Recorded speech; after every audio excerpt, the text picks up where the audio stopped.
com a desculpa, este país tá virando comunista. Então a Guerra foi fria, pero no mútil. Porque se todos os anos tinha invasão, ela era uma guerra quente. Ela era uma guerra quente, quentíssima. Só não tinha participação direta no território dos Estados Unidos. É considerada fria por causa disso. É considerado frio porque as duas grandes potências não em guerra as duas.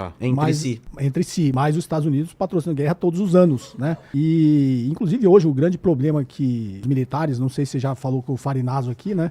O que está se tornando um grande problema nos Estados Unidos é porque a lógica da Guerra Fria, como disse o Kenji, não era uma guerra fria, porque foi um momento de expansão de investimento em armamentos militares que se despendeu mais recursos, tanto dos Estados Unidos quanto uma corrida. Só isso se mostrou porque eram armamentos eram armamentos desenvolvidos para não serem utilizados, mas para impressionar. Então eles tinham que ter a melhor tecnologia, bombas nucleares, não de serem eficazes. Sim. O que está se mostrando no conflito do Irã. Eles têm um armamento que foi tecnologicamente desenvolvido toda a lógica da Guerra Fria, mais para impressionar, que no campo de batalha do atual não está se mostrando eficaz. Que drones estão fazendo a diferença. Equipamentos desenvolvidos com puta tecnologia, caríssimos, que um drone de $20 mil vai lá e anula a eficiência. E a União Soviética foi pelo mesmo caminho. A própria corrida espacial, isso foi a União Soviética querendo estar à frente dos Estados Unidos e os Estados Unidos querendo estar à frente da União Soviética. Então eles desenvolveram e tiveram expansões militares, que inclusive foi o motivo da queda do Bloco Soviético, né?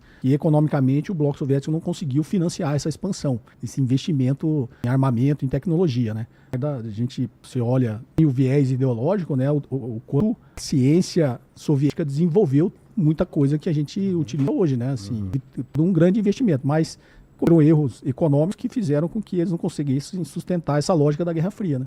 E as armas que não estavam sendo usadas pra mostrar... Porque na verdade era isso, né? Cada um tentando mostrar quem é maior. Mas as outras estavam sendo utilizadas nos países que eles iam... Então aí eu trouxe alguns casos pra gente pensar... Que aí você vai amarrando e aí você fica maluco, né? O primeiro que eu trouxe... Sim, a gente já vai chegar na banana. Mas o primeiro que eu trouxe é o nos anos 50. Que você tinha lá... Aí eu precisei anotar, né? Porque faz muito tempo que eu não dou aula disso. Algumas coisas, pra eu não esquecer os nomes e tudo. Você tinha o primeiro-ministro do Irã, eleito democraticamente, o Mossadegh. Foi o primeiro-ministro que, assim, os Estados Unidos, é importante notar, assim que o Mossadegh foi eleito, ele saiu na Time como personalidade do ano. Portanto, o Irã, no começo, era aliado dos Estados Unidos até então. Ele não era comunista, era um nacionalista que estava pretendendo a abertura do país. Foi o momento que o Irã teve universidade, teve voto feminino, teve direito a vestimenta, etc e tal. Só que aí o Irã, além de abrir tudo isso, ele falou assim, então... Tô pensando em nacionalizar meu petróleo também. E aí os Estados Unidos, que tinha colocado o cara na Time, falou, opa, não, peraí. Calma aí, vamos conversar isso aqui melhor. E aí o que ele passa a fazer? Ele começa a imprimir uma campanha de que o Irã é comunista. Pouco tempo depois, a junção do Serviço Secreto Britânico com a CIA... O Mossadegh colocam o Shah de volta ao poder, uma ditadura que durou 26 anos, torturou até os anos 80, quando o Irã a ser o grande vilão na narrativa ocidental. Eu te pergunto, Vilela, como é que tá o Irã hoje? Tá maneiro? Levou democracia? Levou liberdade? Foi massa? Só fazer um adendo que não é sobre democracia, né? O Irã era uma democracia, o Mohamed Mossadegh foi eleito democraticamente como primeiro-ministro, mas ele cometeu, né, o impróprio de falar que o petróleo do Irã é do Irã. Aí ele expropriou as empresas britânicas e americanas e ele foi derrubado justamente em 1956, instalado, né, com a bênção dos Estados Unidos sobre a coordenação dos Estados Unidos, um estado policial que durou até a Revolução Iraniana de 79. Ele instalou que uma monarquia era uma democracia, ele derrubou a democracia e instalou uma monarquia para atender os interesses dele. Então ele não é com democracia. E aí o povo iraniano se revoltou, veio a Revolução Islâmica em 70 e aí querendo, sendo contra ou não, mas era uma revolução popular. Era o povo que queria aquilo. E aí, desde 79, o Irã sofre sanções econômicas, os Estados Unidos tentando sufocar a economia iraniana, já segunda vez que está, na verdade, eles patrocinaram, né, a guerra do Irã-Iraque.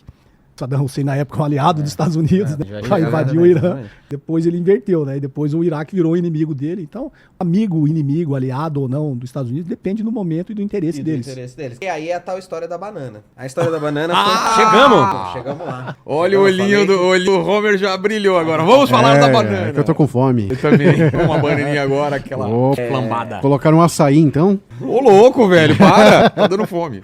Mas aí você não vai comer a banana. É a banana e o açaí com leite em pó. Da banana é um tudo que você quer. A gente tá falando da Guatemala nos anos 50, que é o seguinte, é bastante parecido no começo. O líder democrático é eleito, o Arben, tem nada comunista, vamos dizer que, assim, mal comparado com o Lula, vamos dizer, entendeu? Reformas de base, entre essas reforma agrária. E assim como o botão do petróleo, quando você aperta os Estados Unidos, aparece lá na sala do presidente cuidado, esse país quer nacionalizar seu petróleo. Quando algum país aperta assim, cuidado, a gente quer dar terra pros mais pobres, já apita lá nos Estados Unidos também, cuidado. E o que aconteceu? Como é uma Guatemala, era muito desigual a quantidade de terras que tinha. E entre essas terras improdutivas, quem tinha muitas dessas terras era a tal da United Fruits Company, que eu falei, a companhia de frutas, que era dos Estados Unidos. E a companhia de frutas, ela especulava com as terras. Ela vendia as bananas numa terra e deixava outras improdutivas de propósito.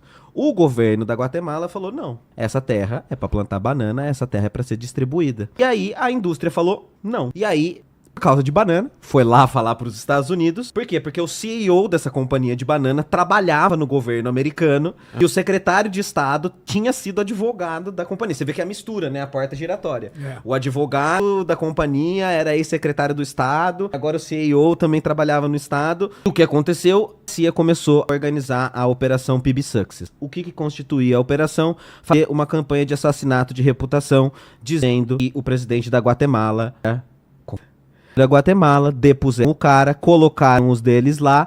Uma guerra civil durante 33 anos, 500 mil pessoas na Guatemala morreram, comunidades indígenas foram massacradas, foi denunciado a ONU como genocídio, etc. E companhia de banana teve o monopólio até os anos 90, todas as frutas da América Latina. E é porque é o que você falou, né? Geralmente a gente pensa, não, tá invadindo pra pegar petróleo, tá invadindo pra pegar nióbio, terra rara. Se a gente quiser pegar fruta, a gente invade. Cara, tudo depende do momento histórico, né? Aquilo se que tá dando mais dinheiro. Fruta, então vamos pegar.